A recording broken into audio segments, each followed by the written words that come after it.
عشان تكبر البيزنس محتاج تغير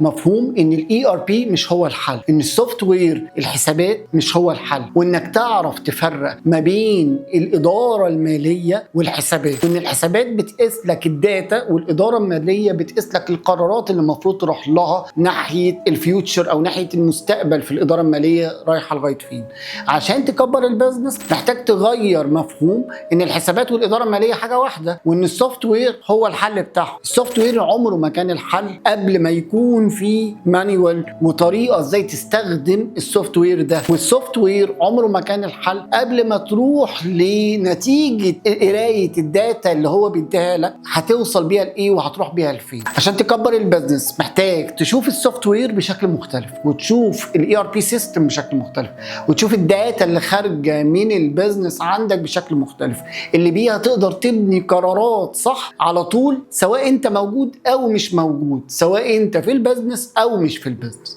الاي ار بي سيستم مش هو الحل، الاي ار بي اداه بتؤدي الى الحلول الصح والقرارات الصح.